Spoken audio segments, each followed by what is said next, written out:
Bismillahirrahmanirrahim. Assalamualaikum warahmatullahi wabarakatuh. Alhamdulillahilladzi at'amana bi nikmatil imani wal islam. Asyhadu alla ilaha illallah wahdahu la syarikalah wa asyhadu anna Muhammadan abduhu wa rasuluhu la nabiyya wa la rasula ba'dah. Allahumma sholli ala Muhammad wa ala ali Muhammad kama sholaita ala ali Ibrahim innaka hamidum majid wa barik ala Muhammad wa ala ali Muhammad kama barakta ala ali Ibrahim innaka hamidum majid. Qala Allahu ta'ala fi kitabihil karim. A'udzu billahi minasy syaithanir rajim. Ya ayyuhalladzina amanu ittaqullaha haqqa tuqatih wa la tamutunna illa wa antum muslimun. Bapak Ibu hadirin yang dirahmati Allah Ta'ala, yang pertama dan utama, marilah kita selalu meningkatkan, menambahi kesyukuran kita, keimanan dan ketakwaan kita kepada Allah Ta'ala dengan menjalankan perintah-perintahnya dan menjauhi larangan-larangannya. Sebagian dari perintah Allah kepada kita adalah untuk berinfak. Sebagian ciri orang beriman adalah alladzina yunfikuna fis-sarra'i wad-dharra'i. Orang-orang yang beriman itu adalah orang yang selalu menginfakkan, membelanjakan hartanya baik dalam keadaan sarra, dalam keadaan longgar, dalam keadaan pas harta banyak, wandoro dalam keadaan sempit. Untuk itu marilah kita semuanya berusaha untuk selalu menginfakkan sebagian harta-harta kita. Kemudian di bagian hadis diterangkan pula tentang ketika setiap pagi dua malaikat akan turun ke dunia dan keduanya berdoa. Malaikat yang pertama berdoa, Allahumma i'ti munfikon kholafan. Ya Allah, berikanlah kepada orang yang infak, berilah ganti. Malaikat yang kedua berdoa, Allahumma i'ti mumsikan talafan. Ya Allah Ta'ala, berikanlah kepada orang yang mumsik, orang yang tidak infak, berilah kebinasaan. Nah, untuk itu marilah semuanya bermulazamah, melazimi untuk bisa infak setiap hari. Yang dalam kita adakan program namanya amal yaumiyah. Nah, untuk itu monggo setiap hari kita berusaha untuk minimal untuk infak, ya entah 1.000, entah 2.000, bahkan kalau perlu kita mentarget dengan nominal tertentu. Yang sudah bisa 1.000 monggo ditingkatkan menjadi 2.000 dan seterusnya, supaya Allah juga akan memberikan balasan kepada kita dengan yang lebih baik, sehingga kehidupan kita akan semakin lebih baik. Dan semoga kita semuanya dimudahkan Allah, diikhlaskan Allah Ta'ala untuk bisa berinfak di dalam kehidupan setiap hari. Amin. Selanjutnya marilah kita lanjutkan pengajian kita malam hari ini, terakhir sampai surat Al-Ankabut, surat yang ke-29 ayat yang ke-17 yang kemarin. Sekarang kita lanjutkan di ayat yang ke-18. Di ayat yang ke-18 Allah berfirman, Fa'in tukandzibu, dan jika kalian didustakan, Fakon kandaba umamum min qablikum, maka sungguh telah didustakan atau mendustakan umat-umat sebelum kalian, sebelum umat Muhammad. Wa ma ala rasul illal balagh mubin, dan tidaklah setiap rasul itu kecuali tugasnya adalah hanya sebagai penyampai, menyampaikan risalah yang datang dari Allah kepada manusia. Kemudian di sebagian tasnya dijelaskan bahwa ketika Ibrahim alaihissalam diutus Allah Ta'ala kepada kaumnya, kemudian kaumnya juga mendustakan, sebagaimana kepada Nabi kita Nabi Muhammad juga begitu. Nah, ini ayat seperti ini adalah ayat tasliyah, ayat untuk menghibur kepada Nabi kita khususnya dan juga kepada kita. Kalau kau wahai Muhammad didustakan oleh umatmu, maka Nabi-Nabi dulu juga begitu didustakan oleh umatnya, dikali oleh umatnya. Lah apalagi kita cuma sebagai manusia biasa, sebagai ustadz kecil atau ustadz kampung atau yang lainnya, maka ketika kita didustakan itu sudah sewajarnya. Lah kemudian kita tidak usah bersedih hati. Kenapa? Karena tugas kita itu cuma menyampaikan, tidak bisa menjamin apakah yang kita sampai itu nerima atau tidak nerima. Yang penting kita nyampaikan selesai dengan cara-cara yang telah dituntunkan Allah Ta'ala, sehingga ketika orang yang kita dakwai, ketika orang yang kita ajak itu tidak mau, kita tidak akan bersedih hati. Kalau kita masih bersedih hati berarti kita belum memahami tugas kita.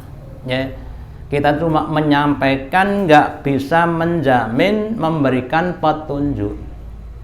Yang mampu memberikan petunjuk hanyalah Allah semata yang membulak-balik hatinya manusia.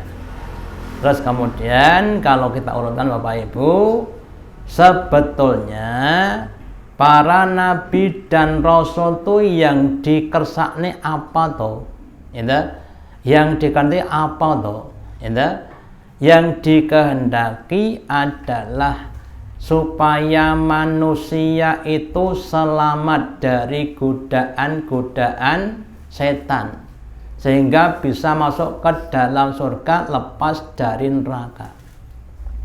Tapi karena godaan-godaan setan, tujuan Nabi dan Rasul dan zaman sekarang ulama, kiai dan sebagainya yang tujuannya baik, menyelamatkan manusia dari godaan setan supaya bisa masuk itu, kemudian dibalik setan, diporak-porandakan setan sehingga seakan-akan Nabi dan Rasul itu menjadi musuh, menjadi hal yang dihindari dan sebagainya.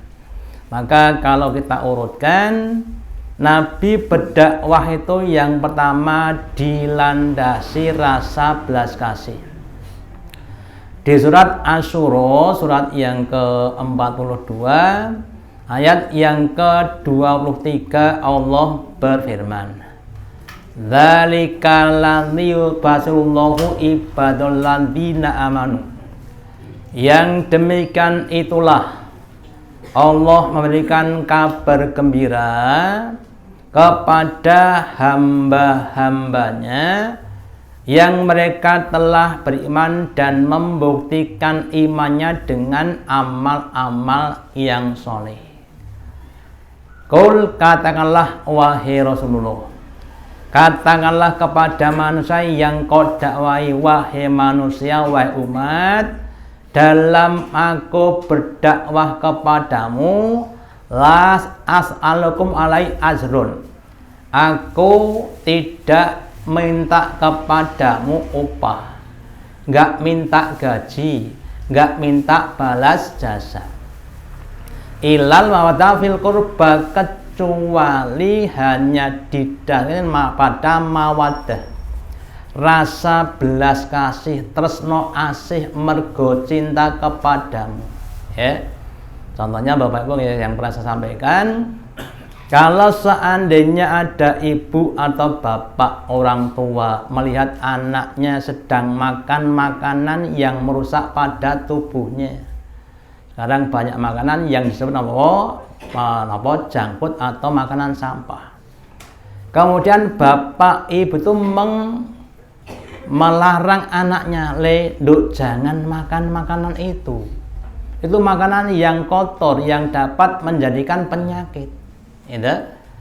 Lah bapak ibu berkata kepadanya begitu, kira-kira berdasarkan benci apa cinta bapak ibu? Karena cinta. Demikian juga Nabi dan Rasul mengingatkan kepada umatnya jangan sampai nanti hidup merusak gara-gara godaan setan. Termasuk juga zaman sekarang, ustadz kita, guru kita juga begitu. Guru kita itu mengajari kita, mengingatkan kita jangan sampai kita tergoda dengan berbagai godaan setan, dari berbagai macam fitnah, ya, yang memang kadang-kadang itu rodok rekoso tapi ada kebaikannya. Ya, jadi sekali lagi, Nabi dan Rasul ketika berdakwah itu bukan daripada kebencian, tetapi daripada rasa belas kasih ataupun rasa kasih sayang. Terus kemudian, wa may yaqtadi hasanatan, maka barang siapa yang tarif mengenal, mengakui, mengetahui hasanah, nalau fiha husnan, maka dia akan ditambahkan pada kebaikannya. Dinasehati, kemudian dia paham terus dilakukan, maka akan tambah kebaikannya. Contoh Pak, ada orang yang kalau bangun tuh telat dari sholat subuh, kemudian pas suatu pengajian diterangkan fadilahnya sholat subuh berjamaah di masjid.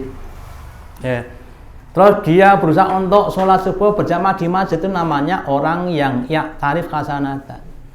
Dia tahu kebaikannya sholat subuh dan kemudian dia melakukan itu, maka akan tambah banyak husnannya, akan tambah kebaikannya. Orang dijelaskan bagaimana fadilahnya berbakti kepada orang tuanya. Ya, ada seorang alim namanya saya lupa ya. Jadi ada seorang alim yang dia itu ketika ibunya meninggal tuh menangis.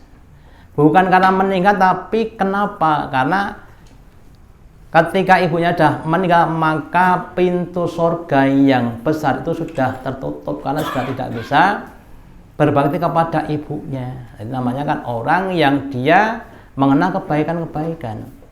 Nah, untuk itu monggo kita semuanya berusahalah untuk bisa mengenal dari kebaikan itu, meskipun kadang-kadang harus rekoso sedikit, tapi insya Allah akan menjadikan kebaikan kita. Innallaha ghafur, dat yang ghafur, dat yang maha pengampun, lagi maha mensyukuri atas amal-amal hambanya. Ya, Allah akan membalas amalan hambanya dengan pahala yang luar biasa, baik ketika dunia maupun besok di akhirat. Ya. Terus kemudian yang berikutnya, Nabi berdakwah tidak minta upah kepada manusia dan bukan mengada-ada, bukan membuat ajaran sendiri, tapi ajaran itu berasal dari Allah Ta'ala, bukan bikinan nabinya. Di surat Saba, surat yang ke-34 ayat yang ke-47 berfirman, Qul, katakanlah wahai Rasulullah kepada manusia, wahai manusia, ma'azatukum min ajrin, tidaklah aku minta kepadamu dari upah. Kalau secara umum Bapak Ibu, kalau penjenengan nanti punya namanya masalah hukum, gitu. Terus penjenengan minta tolong kepada ahli hukum, entah itu yang namanya pengacara atau yang lainnya, maka panjenengan akan dimintai uang. Untuk apa? Untuk jasanya. Contohnya begitu. Atau ahli kesehatan, Pak dokter, Bu dokter juga begitu. Kalau panjenengan sakit kemudian periksa dokter akan diminta nopo bayaran. Atau yang lainnya. Jangan punya motor rusak, kemudian dibengkelkan di tukang bengkel, akan dimintai uang. Tetapi Nabi, Rasul, Ustadz, Kiai itu ketika dandani manusia, ya, memberikan nasihat itu tidak minta upah, tidak minta bayaran. Kenapa? Karena in ajra illa Allah, tidaklah upah itu atas Allah. Maksudnya para nabi para itu hanya jaga upahnya dari Allah Ta'ala, yang maha lebih kaya, yang maha lebih kuasa, ya, yang maha yang lainnya, itu yang lebih besar harapannya kepada Allah Ta'ala. Sehingga dari sini Bapak Ibu, kalau ada orang yang dinasehati Nabi, Rasul, dan zaman sekarang Ustadz, Kiai, dengan tanpa pamrih sedikit pun dari yang dikandani kok tidak mau, ya, nah, berarti orangnya orang yang bagaimana Bapak Ibu? Kita didandani, dikandani, dituturi, bahkan dicontoni, tapi nggak mau baik, ya berarti bukan orang yang baik. Lah maka kemudian kita berusaha balik pandang kita sendiri, apakah kita masih begitu atau tidak, ya. Kalau kita masih begitu, monggo kita mengubah persepsi kita, ya. Memang hidupnya adalah suatu pilihan dengan berbagai macam konsekuensinya. Yang sering saya sampaikan Bapak Ibu, urip niku apike benere golek penake napa golek benere. Kalau golek penake ya sak penake dhewe, meskipun harus melanggar aturan, tapi akhirnya jadi keburukan. Tapi kalau kita itu hidup itu adalah sebenarnya dan sebaiknya, bagaimana supaya jadi baik, maka awalnya ya harus rekoso dulu, ya. Nggak biasa sholat subuh terus sholat itu bukan hal yang mudah. Tapi kalau sudah diulang-ulang, itu akan menjadi suatu kemudahan, menjadi suatu kebaikan. Orang dermawan itu juga tidak mudah, ya. Di saat-saat ketika ekonomi sudah mulai menghimpit, gitu, kemudian orang mau infak itu susah, ya. Kemudian kalau itu dipaksa rakyat sithik, gitu, kita infakkan Bapak Ibu, gitu, itu nanti lama-lama akan jadi mudah. Jadi memang awalnya susah tapi akan jadi mudah. Dan kalau kemudian sudah biasa maka akan jadi suatu kebiasaan yang baik. Makanya monggo sami jangan takut untuk rekoso dalam menjalani ajaran agama. Insya Allah itu nanti akan menjadi kebaikan-kebaikan kita. Yang juga pernah saya sampaikan Bapak Ibu, orang-orang yang mempunyai prestasi dalam urusan dunia itu mereka semuanya didapatkan dengan rekoso. Mau jadi atlet nasional itu harus masuk namanya training center, gitu, pusat latihan, ya. Sehari harus latihan sekian jam dan sebagainya. Nggak boleh makan ini dan nggak boleh makan itu, harusnya makannya ini saja, tuh semuanya diatur. Yang mau jadi penyanyi juga begitu, ya, semuanya ada latihan, ya. Makanya juga begitu. Kalau kita mau masuk surga ya harus pakai latihan kudu wani rekoso tadi. Nah, semua itu adalah jalannya Nabi dan seperti itu, ya. Apalagi kalau kita sering mendoa di surat Al-Fatihah, ihdinas siratal mustaqim. Siratal ladzina an'amta alaihim, jalannya orang yang telah memberikan apa? Nikmat, bukan nikmat dunia, bukan nikmat harta, tapi nikmat keimanan yang dijalani dengan adanya amal-amal yang soleh, yang kadang-kadang juga dalam tanda petik merasa rekoso. Itu harus kita wani rekoso dalam mewujudkan iman-iman kita, ya. Terus kemudian di surat yang lainnya juga diterangkan di surat Shad, surat yang ke-38 ayat yang ke-86 Allah berfirman, Qul, katakanlah wahai Rasulullah, ma as'alukum alaihi min ajrin, tidaklah aku minta kepadamu dari upah. Saya mendakwai kamu, menasihati kamu, membimbing, mendidik kamu itu tidak minta upah kepadamu. Wa ma'ana minamtakan, dan tidaklah aku ini orang yang mengada-ada, ya.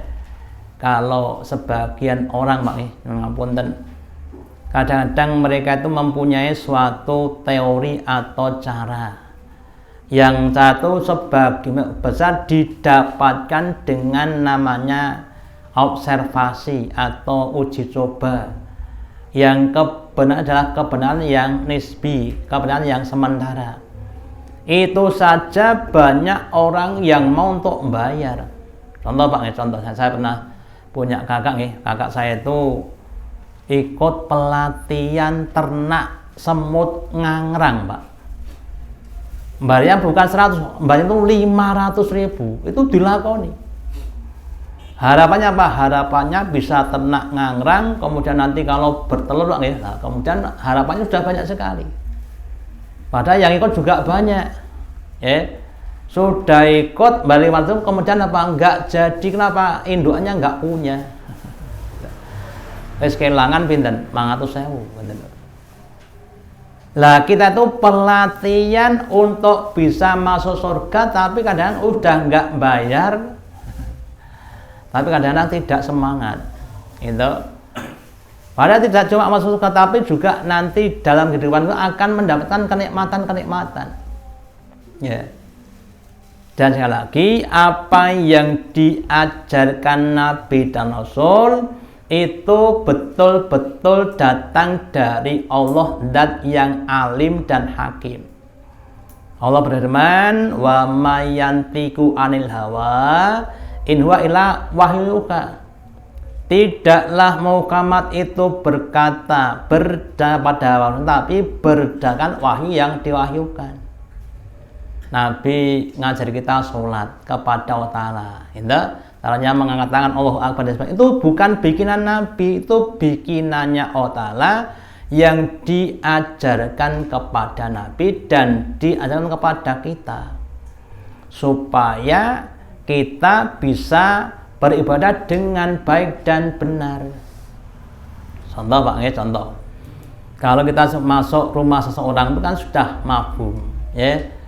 Masuknya lewat pintu depan, terus ketok pintu, dok dok dok dok, terus dan minta izin dengan cara mengucap salam, assalamualaikum dan sebagainya, gitu. Terus kalau kita melakukan begitu, itu namanya orang yang adab, terus dibuka, terus dipersilahkan monggo, ya. Tapi kalau kita itu masuk rumah orang lain kemudian lewat jendela, nggak pakai kula nuwun, ya. Itu kira-kira kita mau dibilang apa? Oke, dibilang apa, Pak? Maling, gitu loh. Lah demikian juga banyak orang yang kepengen masuk beribadah kepada Allah Ta'ala, tapi caranya tuh buat sendiri menurut apa? Pengetahuan mereka itu yang salah, ya. Maka ketika Nabi Ibrahim sudah selesai membuat Ka'bah, kemudian mau beribadah, minta ditunjuki wa arina manasikana, ya Allah, tunjukkan padaku bagaimana aku ibadah kepadamu, bukan menurut aku tapi menurut kamu, gitu loh, gitu. Nah, makanya kemudian kita Ihsan adalah ajaran bukan mengada-ada, tapi memang datang dari Allah Ta'ala dan yang alim dan hakim. Nah, dari kemudian kita semuanya monggo jangan sampai kita itu tidak mengamalkan ajaran Islam, karena itu adalah datang dari Allah Ta'ala. Kemudian Bapak Ibu, kenyataannya memang meskipun Nabi itu berdakwah tidak minta upah, adalah ajaran yang asli, yang autentik, bukan aspal, bukan ajaran KW-KW, atau bukan ajaran abal-abal. Tapi kenyataannya banyak orang yang tidak mau beriman, ya. Meskipun Nabi sudah menjelaskan dengan berbagai macam cara, dengan berbagai macam teknik Bapak Ibu. Nabi Nuh itu di surat Nuh dijelaskan bagaimana caranya mendakwahkan kepada umatnya dengan terang-terangan, nggak mau, dengan rahasia, nggak mau, di make Pak campur, rahasia dan terang juga tidak mau, ya. Bahkan telinganya ditutupi dengan jarinya, itu umatnya Nabi Nuh. Gitu. Ya memang haknya Nabi itu hanya menyampaikan, tidak bisa memberikan hidayah taufik kepada manusia. Maka yang bisa memberikan hidayah cuma Allah Ta'ala. Maka di surat Al-Qasas, surat yang ke-28 ayat yang ke-50, Allah berfirman, wahai Rasulullah, innaka la tahdi man ahbabta. Sesungguhnya engkau tidak bisa memberikan petunjuk kepada orang yang kau cintai, yaitu pamannya Abu Thalib, ya. Walakin nawaha akan dan yang yahdi mayasa, Allah menunjuki kepada orang yang dikehendaki, meskipun jauh dari Nabi, ya. Sahabat Salman adalah dari Persia, dari Irak Bapak Ibu, menuju ke Mekah untuk bisa beriman kepada Nabi Muhammad, melewati berbagai macam rintangan dan halangan itu dilewati. Kenapa? Karena sudah ditunjuki Allah, ya. Nah, dengan ini kemudian kan juga begitu. Seandainya kita berdakwah, mendakwah manusia sudah dengan berbagai macam cara, ya. Mulai dari cara yang halus, masuk akal, dibantu, dibimbing, ya, dan sebagainya. Akhirnya tidak mau, ya enggak masalah. Selama kita ikhlas, maka semua yang kita lakukan akan mendapatkan pahala dari Allah Ta'ala. Makanya pentingnya ikhlas, ya. Bahkan dalam sebuah hadis dikatakan Bapak Ibu, setiap orang itu punya satu tempat duduk di surga dan satu tempat di neraka. Kalau kita mendakwah kepada orang kok kemudian tidak mau, artinya orang itu mengajak ijolan tempat duduk. Wis rasa kakean rame, tempat dudukku di surga PN, gitu. Tempat duduk di neraka tak PE, pripun Pak? Gelem mboten Pak? Gitu. Jadi kita akan nggak usah risau, gitu. Berdakwah ini adalah harus dengan ikhlas tadi. Kerso monggo, ra kerso ya monggo. Haknya itu di tangan Allah Ta'ala, ya. Kita kalau sudah dakwah insya Allah dengan ikhlas sudah mendapatkan pahala, itu sudah berhasil, ya. Kemudian kalau mau bagaimana? Alhamdulillah, menjadi downline kita dalam mendapatkan pahala tambahan. Nggak mau bahkan nggak mau juga alhamdulillah, ya. Kita sudah yang pertama terlepas dari tuntutan Allah Ta'ala. Yang kedua, kita akan mendapatkan tadi ganti satu kursi yang ada di neraka diganti dengan satu kursi yang ada di surga. Nah, kemudian kita semuanya monggo harus banyak-banyak berdakwah. Nabi bersabda, balighu ani walau ayah, sampaikan dariku kepada manusia meskipun cuma satu ayat, meskipun cuma satu ajaran kamu sampaikan. Perkara nggak diterima ya nggak apa-apa, yang penting kamu sudah berusaha. Ya, Bang, kemudian dakwah tidak harus pakai mic, tidak harus pakai mimbar, dimanapun bisa, monggo kita semuanya harus berdakwah dengan tadi dilandasi rasa mawaddah, rasa tresno asih. Melihat orang yang nggak ngaji, nggak tahu kan kasihan. Kalau besok dilemparkan di neraka, bagaimana keadaan mereka? Kemudian bahwa alamu bil muhtadin, dan zat yang lebih tahu dengan siapa orang itu pantas untuk diberikan petunjuk. Yang diberikan ada orang-orang yang sudah pas untuk dimasukkan dalam golongan orang-orang yang muhtadin. Meskipun kadang-kadang awalnya adalah orang-orang yang tidak dapat petunjuk. Kalau kita lihat orang-orang yang mu'alaf, itu macam-macam jenisnya ataupun istilahnya itu keadaannya, bahkan banyak orang-orang yang menjadi tokoh-tokoh orang kafir akhirnya mendapatkan petunjuk untuk masuk dalam Islam. Tapi banyak juga orang yang awal jadi tokoh Islam kemudian murtad jadi orang kafir juga ada. Nah, untuk itu kita juga harus banyak mohon Allah supaya keimanan yang sudah ada dalam hati kita itu ditetapkan, jangan sampai dicabut. Doa yang diajarkan Nabi, Rabbana la tuzigh qulubana ba'da idh hadaitana wa hab lana min ladunka rahmah. Wahai Allah, wahai Tuhanku, janganlah Engkau simpangkan hatiku setelah Engkau berikan petunjuk kepadaku. Jangan sampai disimpangkan. Dan berikan dari semua rahmah, yaitu belas kasih daripadamu.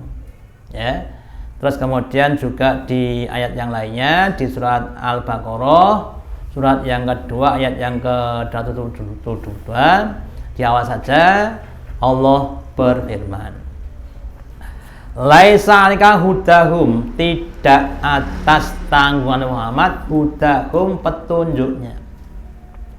Walakin Allah yahdi may yasha, akan tetapi Allah itu zat yang menunjuki kepada orang yang dikehendaki. Jadi hidayah itu taufik, rasa mau untuk terima itu bukan haknya siapapun kecuali haknya Allah Ta'ala. Ada orang tua menasihati kepadanya, dinasihati, didongak-dongak nih, diberi contoh-contoh yang baik, kadang-kadang anaknya jadi tidak baik seperti Nabi Nuh, ya nggak masalah. Artinya nggak masalah itu adalah nggak usah gelo, tapi kita harus berusaha sampai pada titik darah penghabisan, apalagi yang menjadi tanggungan kita, anak kita itu, istri kita harus jadi prioritas untuk kita dakwahi. Allah dini yang namanya petunjuk itu sekali lagi atas petunjuk Allah, atas kekuasaan Allah Ta'ala. Kita nggak kuasa untuk memberikan petunjuk ataupun ditentu taufik. Sehingga kita akan jadi longgar, akan jadi baik, istiqomah di dalam jalan-jalan dakwah. Kemudian kita juga sebelum kita menyampaikan kepada orang lain, kalau bisa kita amalkan terlebih dahulu. Seandainya kita belum bisa, kemudian kita mengajak, monggo kita amalkan bersama-sama. Jangan sampai kita cuma bisa ngomong, ngajak, tapi enggak melakukan. Itu namanya dosa yang besar.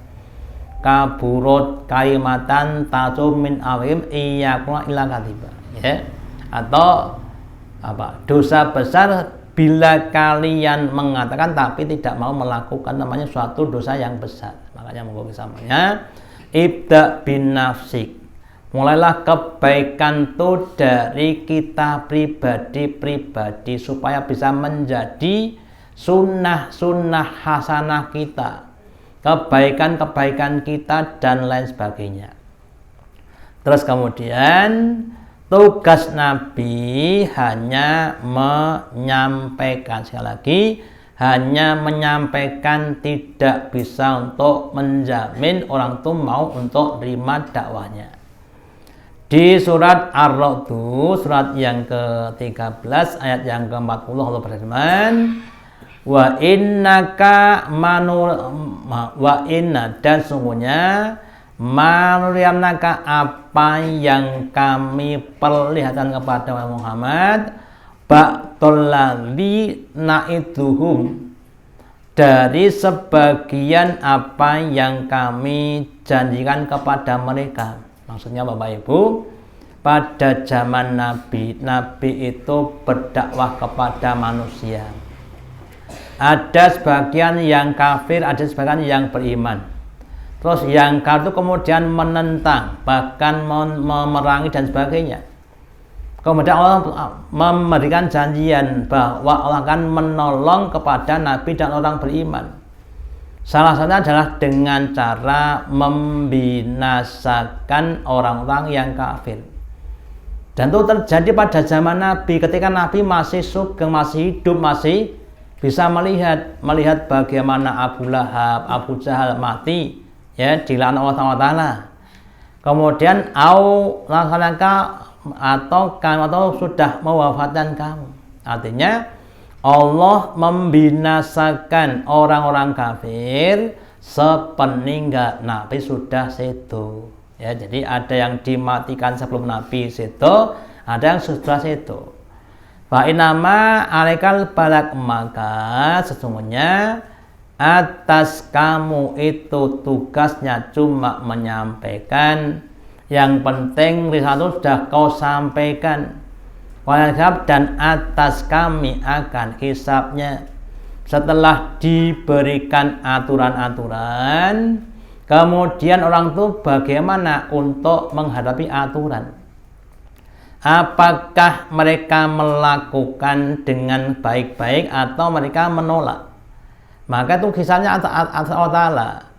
Orang-orang seperti Abu Bakar, Umar, Ali, Utsman dan sahabat yang lainnya, ketika diberi aturan kemudian mereka menjalankan, maka akan menghisap kebaikan-kebaikannya dan memberikan jazak, namanya kenikmatan surga.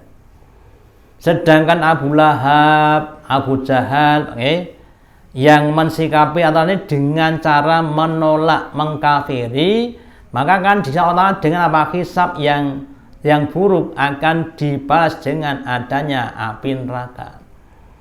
Nah, demikian juga dalam kehidupan sekarang. Ketika kita mengajak dalam kebaikan-kebaikan, ada yang tidak mau. Itu bisa dihisab Allah Ta'ala. Ya, termasuk kita. Ketika kita mendak itu kemudian sudah ditolong Allah Ta'ala. Ya, ditolong Allah Ta'ala dan diberi pahala oleh Allah Ta'ala. Sehingga kita nggak usah yang namanya itu risau, nggak usah. Ya. Jadi kita yang penting hanya menyampaikan. Kemudian tahu kepada Allah Ta'ala dan kita ikhlaskan, semoga jadi amal soleh kita semuanya. Kemudian mari kita semuanya juga berusaha untuk yang pertama banyak-banyak untuk introspeksi pada diri kita masing-masing. Ayat yang kita baca, yang kita masukkan dalam pribadi kita. Mana-mana yang belum pas, monggo untuk dipaskan. Jangan sampai kita malu untuk memperbaiki diri. Memang manusia adalah orang atau makhluk yang punya kesalahan. Diperbaiki diri kita, kemudian ditingkatkan derajat iman kita dan seterusnya, sehingga diharapkan nanti di akhir hayat kita akan jadi orang-orang yang semakin baik. Terus kemudian kita lanjutkan, Allah akan memenuhi neraka dengan orang-orang kafir. Jadi kalau kita balik dulu bertanya, kenapa ada orang yang tidak mau, bahkan jumlah mereka lebih banyak dibanding dengan yang mau? Karena dalam sebuah hadis qudsi Allah berfirman bahwa itu akan menciptakan dua tempat di akhirat, yaitu surga dan neraka. Dan Allah berjanji untuk menikah keduanya.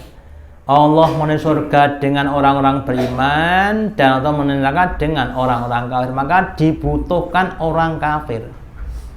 Sering Pak, kadang-kadang kalau saya pas ada orang setting apa posting bab masalah berita orang sing nganyelke, sing marai dosa, kemudian saya bilang kalau tidak ada orang seperti itu, kira-kira neraka sini sopo.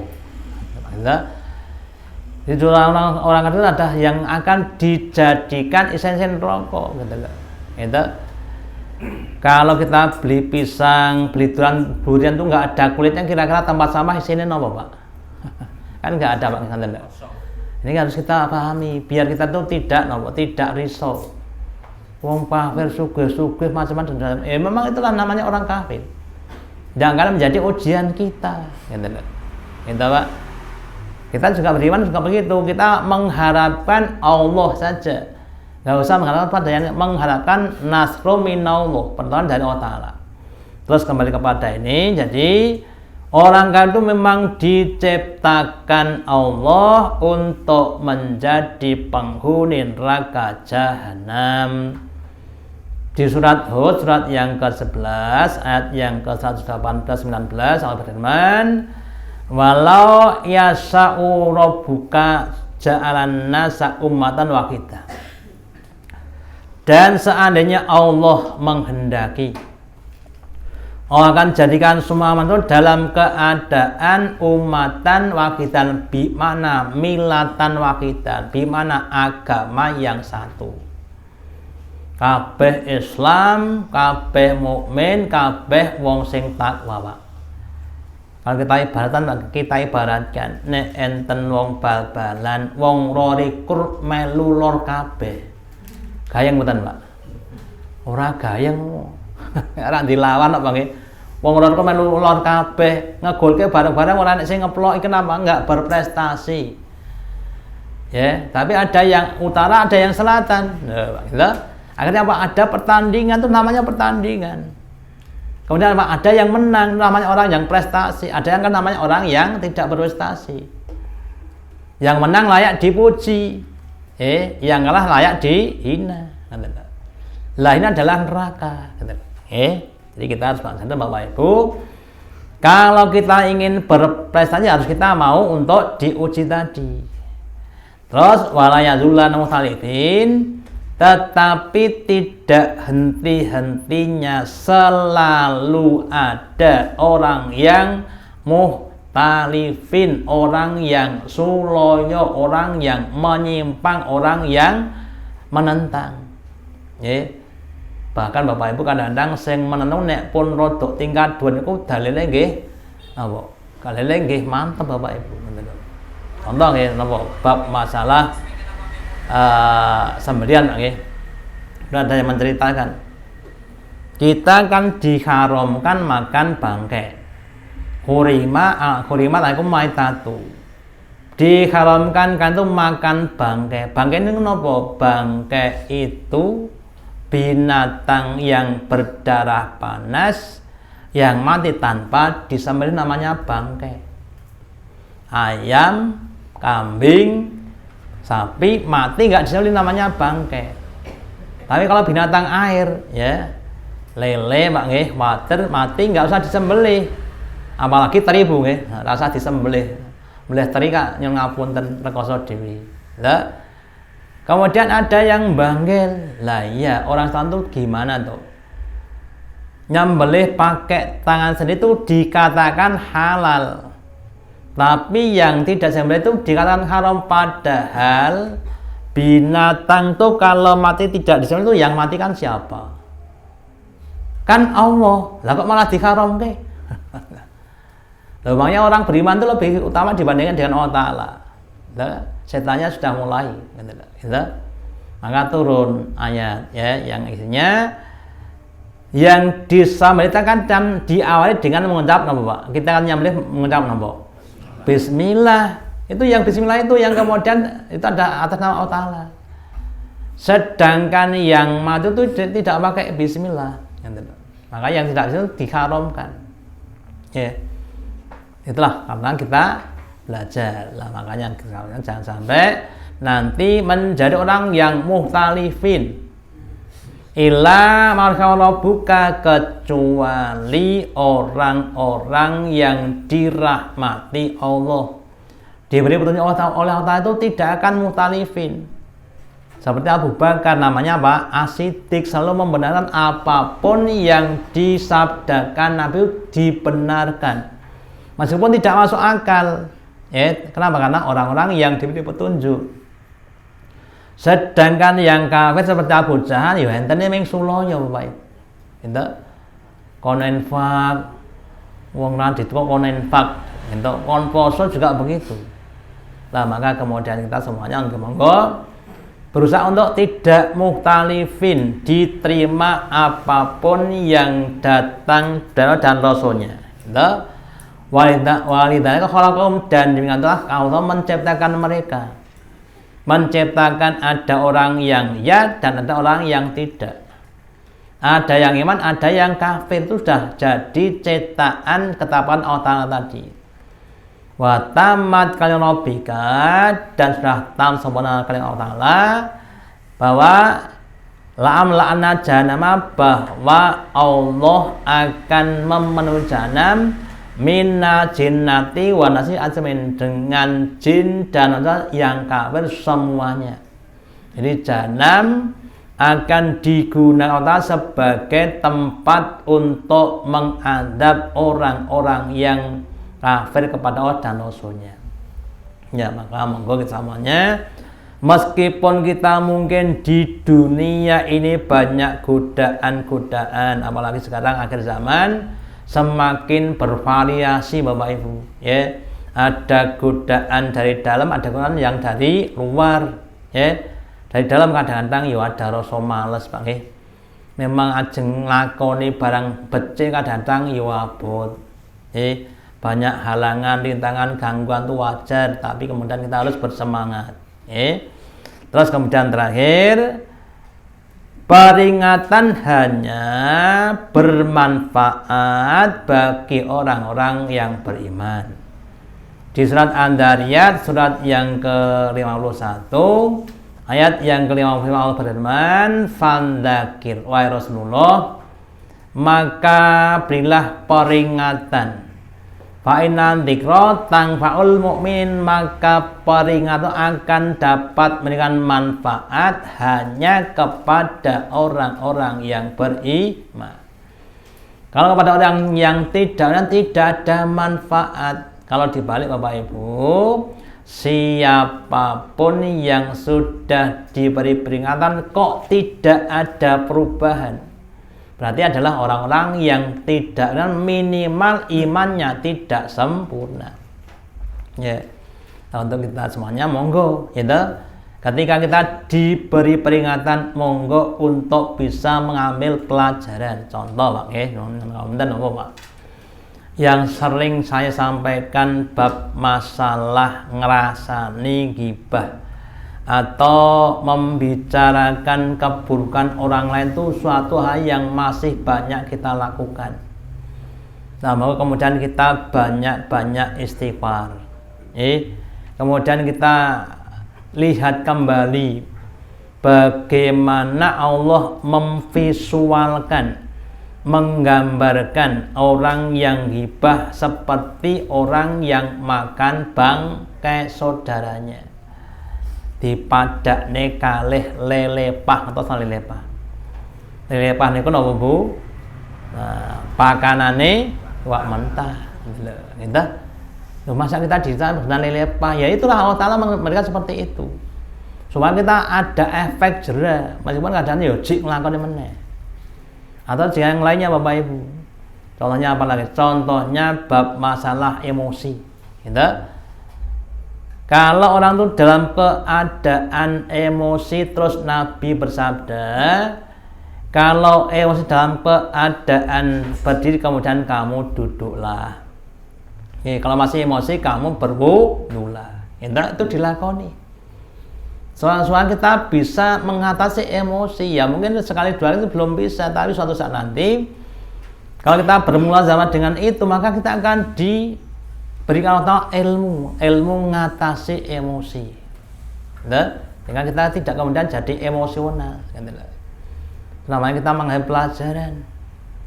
Tapi kalau kemudian orang tidak beriman, watak itu ora Omahe Pak nggih, enten sing ngaten nek watuk ki iso ditambani. Pak nggih, nek watak.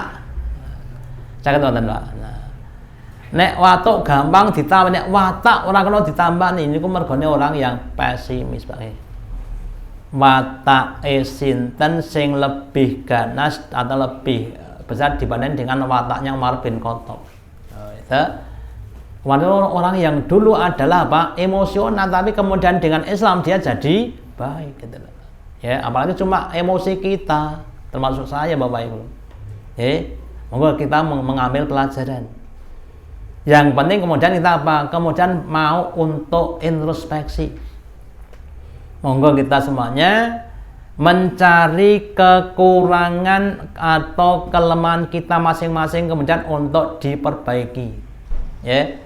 Mulai dari mungkin kalau ada yang masih bakhil, masih males, Pak nggih, mungkin masih tidak ikhlas, nggak sabar, itu harus kita perbaiki semuanya, termasuk saya yang ngomong ini. Insya Allah nanti akan jadi baik. Kemudian ayat-ayat yang sudah kita sering sampaikan, itu ada dua kemungkinan. Seseorang yang melakukan suatu perbuatan yang sama berulang ada dua kemungkinan. Yang pertama jenuh Pak, jeleh. Yang kedua Pak, ahli. Ya, orang-orang yang jenuh ndak dino ngaji paling-paling ya swarga neraka. Itu artinya orang yang tidak dibukakan pintu ilmu pada tingkat selanjutnya, sehingga akan jadi jenuh. Yang kedua jadi ahli. Kalau mereka itu dibuka pintu ilmunya berikutnya, ya, semakin dibukakan terus, ya semakin dia tidak jenuh, semakin senang, semakin mantap. Contoh bab pahala dan dosa. Orang yang dibukakan pintu pengetahuan ataupun petunjuk, dia akan selalu berusaha untuk mendapatkan pahala yang lebih besar. Oh dulu saya tuh kalau masuk masjid nggak pernah sholat tahiyatul masjid. Kenapa? Kan hukumnya cuma sunnah. Kemudian ketika dia belajar, kemudian dia wah eman kalau nggak sholat tahiyatul masjid. Sudah ada rasa seperti itu, berarti ada apa? Peningkatan. Dulu kalau nggak Ramadan nggak pernah puasa.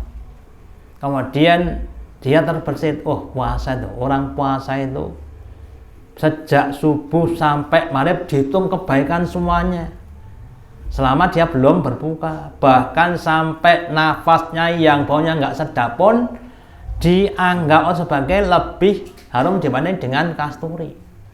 Nah, kemudian dia berusaha untuk puasa sunnah dan sebagainya. Itu namanya orang-orang yang kemudian mendapatkan suatu petunjuk. Makanya monggo kita semuanya termasuk saya berusaha untuk semakin minta petunjuk. Dan itu ditekan-tekankan. Kalau kita belum sabar, monggo minta petunjuk supaya diberi kesabaran. Yang masih punya penyakit malesia, bukan malesia, Bung. Sok sering males ngaji, males sholat jamaah. Itu monggo minta lindung Allah Ta'ala. Allahumma inni a'udzubika minal kasali. Ya Allah, aku minta lindung kepadamu dari kemalasan. Yang masih sering berani kepada orang tuanya, monggo minta lindung kepada Allah dari hukukul walidaini dan sebagainya.